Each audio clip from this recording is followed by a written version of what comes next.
Hello and welcome to the final 2025 episode of 3C Money Matters, a podcast for clients, colleagues, and community.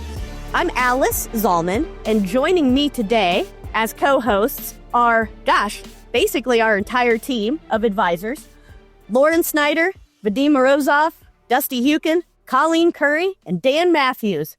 Good morning, everyone. How are you? Good morning. Good morning, Alex. Morning. Morning. Morning. Wonderful to have you all here alongside me. Thank you for joining. Excited to get into this episode.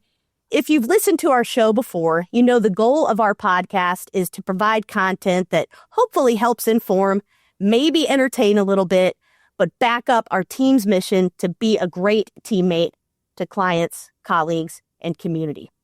So with that, we're excited about this final episode as we put a bow on 2025 and look forward to 2026. And we invited our clients and listeners to ask us anything. Let us know what was on your mind, and we'd answer. So we're very fortunate for our clients and for our listeners. And with that, let's get into it. Lauren, I'd like to start with you. I know this is not an easy question to answer in a short period of time on a Monday morning. But as we wrap up 2025 and look forward to 2026, can you let us know what Baird and what we're thinking generally about markets and the economy in 2026? Yeah, happy to give some quick thoughts on 2026. At a higher level, many of our clients have heard this from me before, but it's my airline pilot analogy of, please remain seated with your seatbelt fastened because we could experience unexpected volatility. And some more details around that of some things that might drive some of that volatility in 2026. First is the Federal Reserve Board. We're going to get a new chairman. Jerome Powell's term is up in May of 2026. So a new chairman is going to be a big driver for some of the policy around interest rates in 2026. Speaking of interest rates, there's kind of polarizing data around what's going to happen with interest rates. The Fed is trying to battle inflation while also trying to help be stimulative to a challenging job and labor market right now. So will be interesting to see, but overall, we think we'll probably see some more moderate interest rate cuts in 2026. Housing is also another big driver, and that coincides very nicely with interest rates. Likely we see interest rates come down. Likely that could be a little more stimulative to the housing market. It is definitely slowing, but hopefully with some interest rate cuts, we can see that not drive into any negative territory in any significant regard. AI continues to be a huge driver of forward earnings and potential earnings. Is it a bubble? Cautiously optimistic that it's not at this point in time. And then another driver is midterm elections. Midterm elections are a huge component in 2026 that we're going to have to pay close attention to. The term historically used for a president in his second term at the midterm elections is lame duck. Does the Trump administration start to fall into that lame duck category? Something we'll need to pay close attention to. Overall, much more muted returns in 2026 are to be expected, but still some modest, good GDP growth, but not a huge probability of recession in our opinion. So things are okay headed into 2026. Great. Well, Lauren, we very much appreciate that recap and outlook. And as always, as we hope our clients know, whatever ends up developing, we'll be here alongside you to help navigate things. That's part of what we do and part of our job. So thank you, Lauren, again. I want to pivot a bit here. This question came in from one of our clients. I think it's a great one.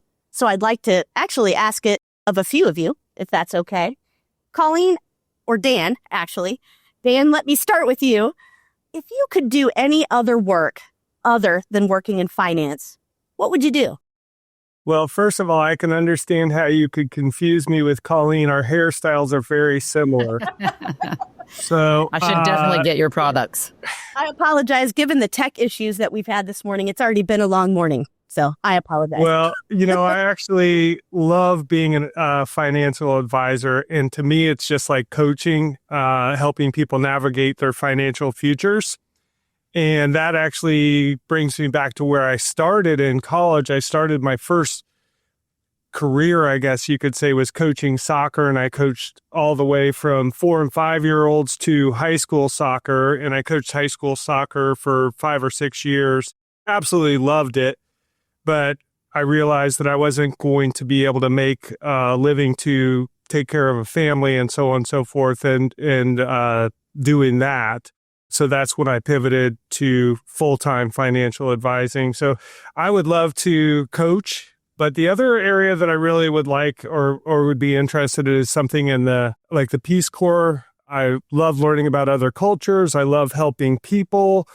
And I'm a history buff of the world. So I think that would be a great other career for me, or maybe a later career for me. But those are the things that I would enjoy doing.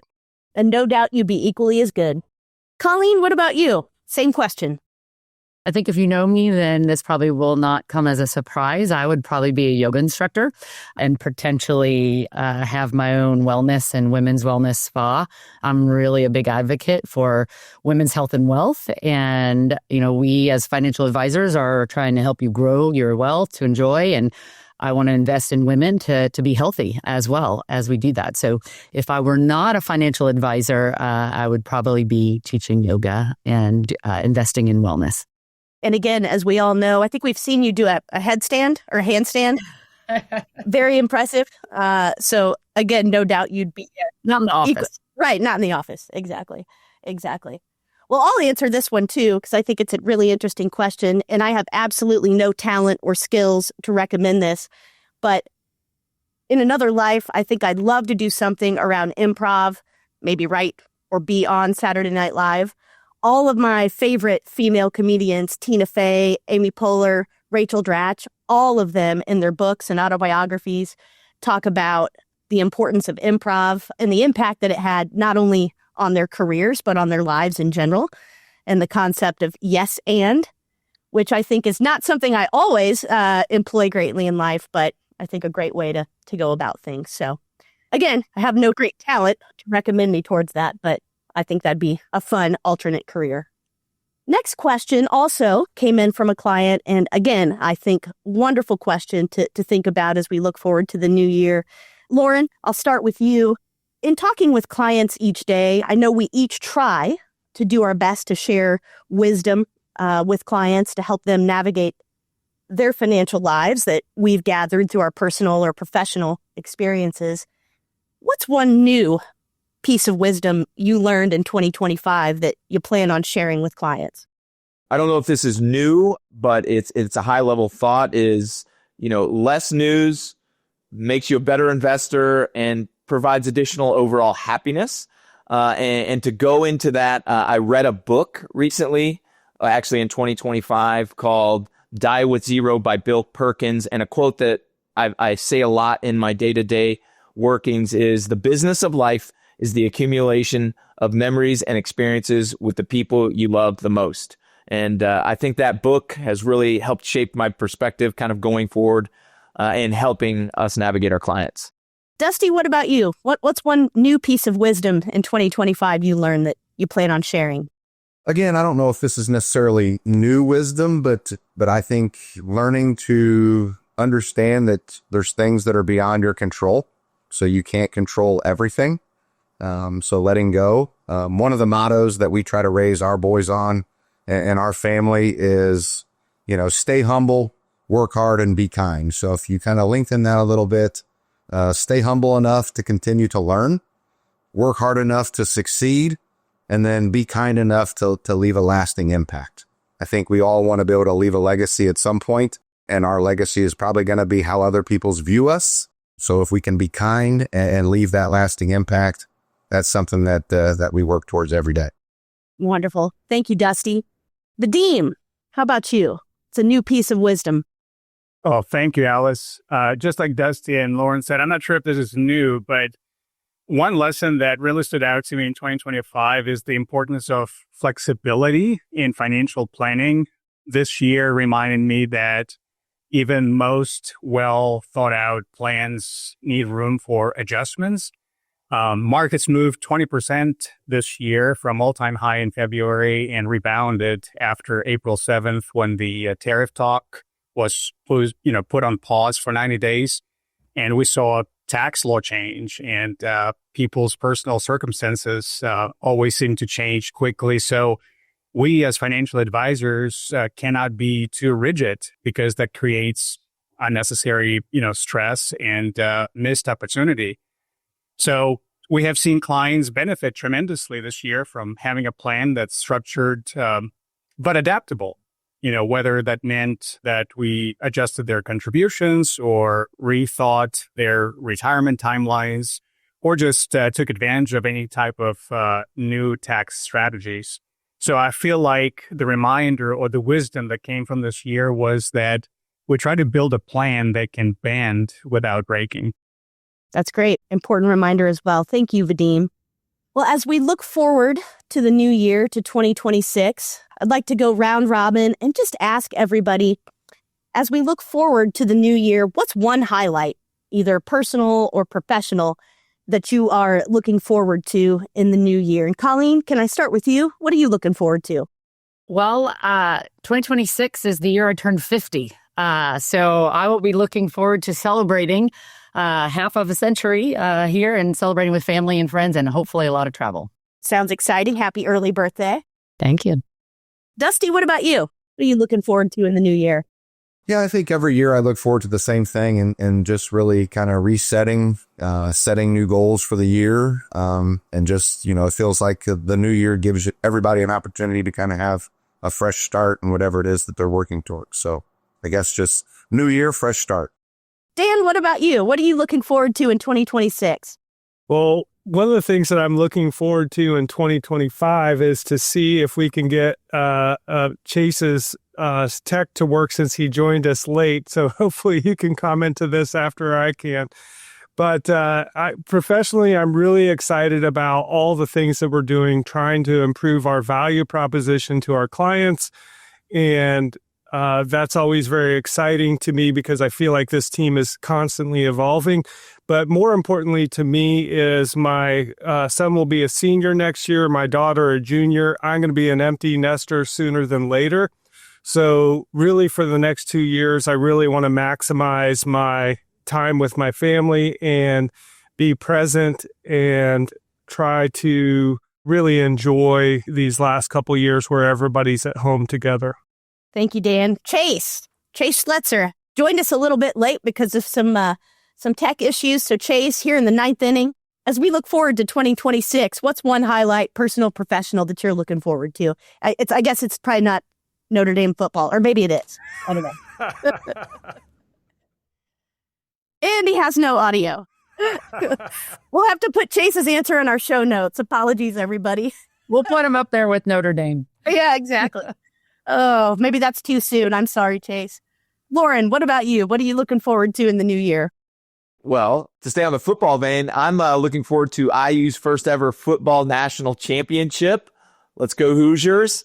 And then on the personal side, we're going to be taking our boys to Walt Disney World for the first time that I haven't been in years. So looking forward to the magic that comes with that. Well, that's wonderful, Lauren. On kind of the Disney note, I guess I did want to close out this episode by asking, have you watched a Star Wars movie yet? The answer is no, but we did get Coleman an R2-D2 Star Wars Lego set, so I'm at least going to be in the building process towards a Star Wars film. Awesome. Vadim, what about you? What are you looking forward to in 2026? Alice, I read a book by Morgan Housel this year that's called The Art of Spending Money. And I was very quickly reminded that as financial advisors, we spend so much time on helping our clients to build wealth over time. And we probably don't spend enough time talking to people about spending their money as a reflection of their values in the future. And the author argues that spending money mirrors what you really truly care about. Like Lauren was saying, if you prioritize relationship, you're probably going to spend money on experiences. If you value peace, you will direct your spending towards simplicity. So this intentionality transforms spending into a distinct personal expression. So I feel like I would like to be more committed to my clients about talking to them about spending money with value in mind. So that's probably my commitment on a professional side, but personal, I really look forward to seeing my daughter who is serving overseas in the U.S. Army. So look forward to seeing her coming back home from deployment. Wonderful. Wonderful. Well, I will echo what Lauren said. I'm looking forward, number one, on January 1, day one of the new year. Hopefully, the Hoosiers taking home a victory in the Rose Bowl against Alabama and Kalen DeBoer. But professionally, I'm looking forward to continuing to work alongside you fine people and our wonderful clients. So thank you all for joining us this morning, imparting some wisdom, having a little fun. We may actually have more hosts than listeners for this episode. I don't know, but I appreciate you all. I know I speak for everybody on our team when I say thank you to our clients for the opportunity to work for you and your families. Thank you to our listeners. And for 3C Money Matters, happy holidays, happy new year, and thank you for joining us. We'll catch you next time. This broadcast contains the current opinions of the host and are subject to change. The broadcast is provided for informational purposes only, is not a complete analysis of every material fact regarding any company, industry, or security, and should not be considered investment advice or recommendations. Investors should obtain professional advice before making investment decisions. The information has been obtained from sources considered reliable, but its accuracy is not guaranteed. Past performance is not indicative of future results, and diversification does not ensure a profit or protect against loss. All investments carry some level of risk, including loss of principal. Baird is not a legal or tax services provider, and you are strongly encouraged to seek the advice of the appropriate professional advisors before taking any action. Investors should consider the investment objectives, risks, charges, and expenses of a fund carefully before investing. This and other information is found in the prospectus and summary prospectus. For a prospectus, please contact your financial professional and read it carefully before investing. This broadcast may not be reproduced without express permission of Robert W. Baird & Company Incorporated, member SIPC.